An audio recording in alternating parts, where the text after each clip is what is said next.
अस्सलामुअलैकुम, good evening everyone. तो अब हम फिर से आ गए हैं मैथ्स लेकर, वर्कशीट नंबर 6।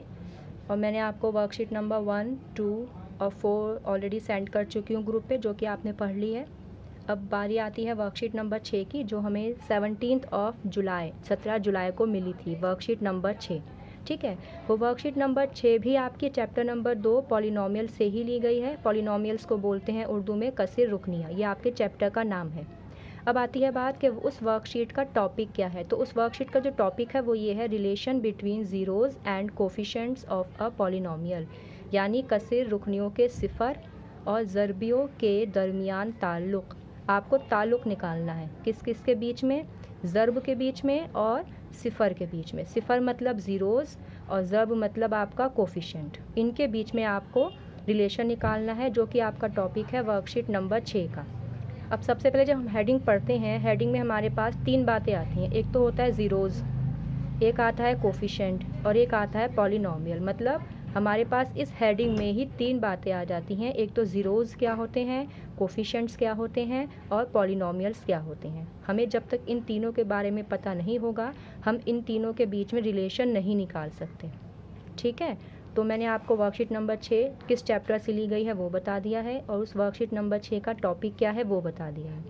अब आते हैं, सबसे पहले बात आती है पॉलिनोमियल्स की। पॉलिनोमियल मैंने आपको पिछली वर्कशीट में बताया था, अपनी वर्कशीट नंबर 5 में बताया था मैंने आपको कि पॉलिनोमियल क्या होते हैं, जहाँ भी आपके वेरिएबल्स आ जाते हैं।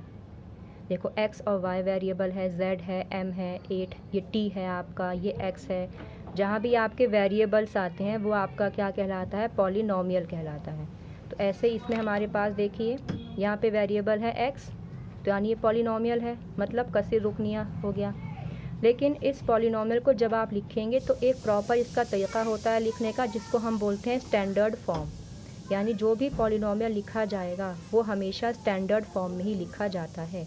और वो स्टैंडर्ड फॉर्म क्या होती है, यानी स्टैंडर्ड फॉर्म ऐसे होती है, ax² plus bx plus c, यह आपकी स्टैंडर्ड फॉर्म है। अब मैं आपको एग्जांपल से और क्लियर करा देती हूँ। जैसे कि देखिए, ये आपके पास एक क्वेश्चन है, 7x प्लस x² प्लस 10। यह आपका एक क्वेश्चन लिखा हुआ है, पॉलिनोमियल है क्योंकि वेरिएबल्स इसके अंदर आ रहे हैं, तो पॉलिनोमियल हो गया। लेकिन यहाँ पे जैसे मैंने बताया था आपको पिछली वाली वर्कशीट नंबर 5 में, कि डिग्री और दर्जा क्या होता है। दर्जा और डिग्री वो होते हैं जो किसी पॉलिनोमियल के वेरिएबल की सबसे बड़ी पावर होते हैं। तो वह आपका क्या होता है इसमें, डिग्री और दर्जा। ठीक है, अब ऐसे इसमें आता है। अब यहाँ देखिए, ये x की पावर 1 है, एक ही तो x के ऊपर 1, फिर x की पावर 2 है। तो x की कौन सी पावर बड़ी है, 2 बड़ी है या 1 बड़ी है, बताइए। 2 बड़ी है, तो यानी जो सबसे बड़ी पावर होती है वो क्या होता है, दर्जा होता है। तो अब सबसे पहले जो तरीक़ा होता है लिखने का, स्टैंडर्ड फॉर्म कसीर रुकनी, वो तरीक़ा ये होता है कि जो सबसे बड़ी पावर है, जो दर्जा है, वो हमेशा पहले लिखा जाता है। यानी कि ये गलत लिखा हुआ है, क्यों, क्योंकि यहाँ तो x लिखा है पहले, समझ में आया, और दर्जा बाद में है। लेकिन हमेशा दर्जा वो पहले होता है। जैसे हमेशा आप देखिए कि भाई फर्स्ट आ गया, जो बच्चा फर्स्ट आता है उसके नंबर ऊपर लिखे जाते हैं, जो सेकंड आता है उसके नंबर नीचे लिखे जाते हैं। ऐसे आपका हाईएस्ट नंबर ऊपर होते हैं, फिर उससे कम, उससे कम, उससे कम, उससे कम, ऐसे लिखा जाता है ना। ऐसे यहाँ पे लिखा जाएगा। ये x² x2 जो है आपका, ये हाईएस्ट पावर है, दर्जा, तो मैं इसको पहले लिखूँगी, 7x को उसके बाद में और 10 को उसके बाद। यानी कि ये आपकी स्टैंडर्ड फॉर्म है, इसलिए यहाँ पे टिक करा है मैंने। ठीक है, इतना क्लियर हुआ। सबसे पहले आपको पॉलिनोमियल होते क्या हैं वो बताया, उसके बाद उन पॉलिनोमियल्स को लिखते कैसे हैं, how to write a polynomial in a standard form. ठीक है, कैसे लिखेंगे, you got to write the दर्जा, जो डिग्री है आपकी फर्स्ट, देन उससे कम पावर, देन उससे कम पावर, यह आपका सही पॉलिनोमियल हुआ। अब आती है बात दर्जा की। ऑब्वियस है, यू कैन सी कि यहाँ पे x⁻2 है, तो 2 इसका दर्जा हो गया। कांस्टेंट, कांस्टेंट वो नंबर होते हैं जिनके साथ कोई वेरिएबल नहीं लगा हुआ होता। 10 कोई वेरिएबल नहीं है, 10 आपका कांस्टेंट हो गया। ठीक है, अब आती है बात वेरिएबल की, जिसको मुतगीर कहते हैं, वेरिएबल। इसमें देखिए x और x एक्स तो वेरिएबल है इसमें, भले ही एक्स की पावर कितनी भी हो लेकिन वेरिएबल तो एक्स ही कहलाएगा ना, तो वेरिएबल यहाँ पे एक्स है। अब ज़र्ब यानी कि कोफिशेंट, ज़र्ब कौन से होते हैं, वो नंबर जो वेरिएबल के आगे लगे होते हैं। जैसे देखो एक्स के आगे 7 है तो 7 इसका ज़र्ब हो गया, फिर एक्स स्क्वायर के आगे कुछ नहीं है तो यहाँ पे यानी कि 1 है, ठीक है, तो इसका 1 हो गया। इतना क्लियर हुआ? अभी तक आपको बस यहीं तक देखना है। अब इसके बाद हम चलेंगे यहाँ पे।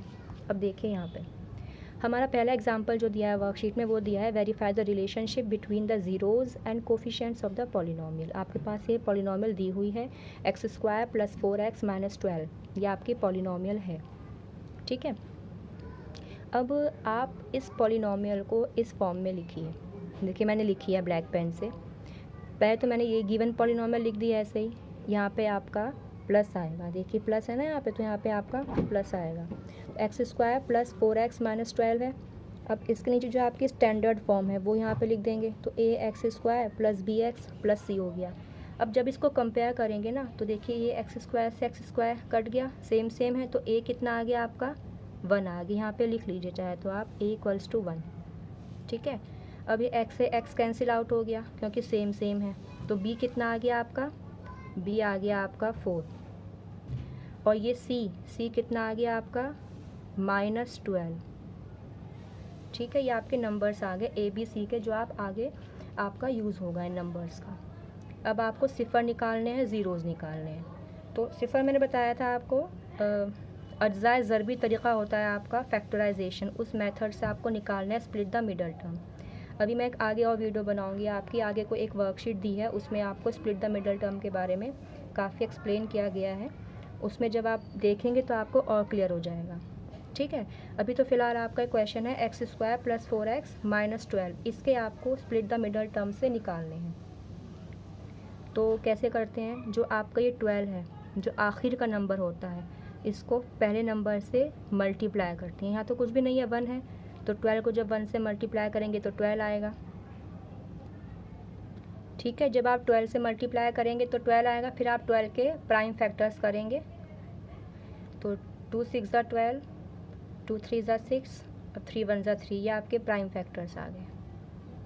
अब इनको ये भी आ गया 2 2 3 1। अब इसको इस तरह अरेंज करना है कि आपका बीच का नंबर 4 आ जाए। देखिए इसको तो आप ऐसे ही उतार लेंगे, सेम ऐसे कॉपी कर लिया, इसको भी ऐसे ही कॉपी कर लिया। जो आपका 4 है, इस 4 को आपको लाना है इन नंबर्स की मदद से, 2 2 3 1 की मदद से। तो देखो मैंने क्या किया, 3 2 ज़ा 6, ठीक है, और 6 में से जब 2 माइनस करूँगी तो कितना आएगा, 4 आएगा, तो मैंने 6x में से -2x कर दिया, ठीक है। अब आप क्या करेंगे, पहले 2 लीजिए फैक्टर, पहले 2 अपने ये लीजिए नंबर्स, और लास्ट के 2 इनके पेयरिंग करनी होती है, तो फर्स्ट 2 एंड लास्ट 2।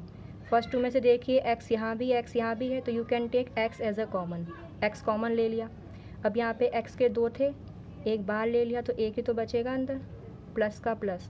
6x में से एक x मैंने बाहर ले लिया तो 6 बचा, माइनस, दोनों में माइनस है तो माइनस कॉमन ले लिया। कॉमन मतलब वो जो कि आपके दोनों में नंबर आते हैं वो कॉमन कहलाते हैं, तो आपके साइन भी हो सकते हैं कॉमन। जैसे यू कैन सी कि माइनस यहाँ भी और माइनस यहाँ भी है, तो आप माइनस को बाहर ले लेंगे ब्रैकेट के।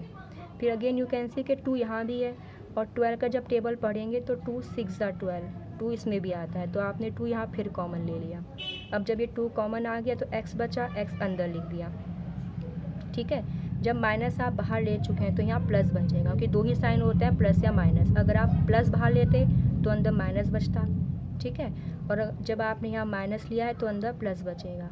अब जब इसको डिवाइड करेंगे तो यहाँ पे 6 आ गया। हमेशा ख्याल रखना जब आप ये मेथड कर रहे हो ना, ये मेथड आपका सही है या नहीं सही है, इसकी वेरिफिकेशन इसी बात से होती है कि आपके जो ब्रैकेट में नंबर है ये हमेशा सेम आने चाहिए।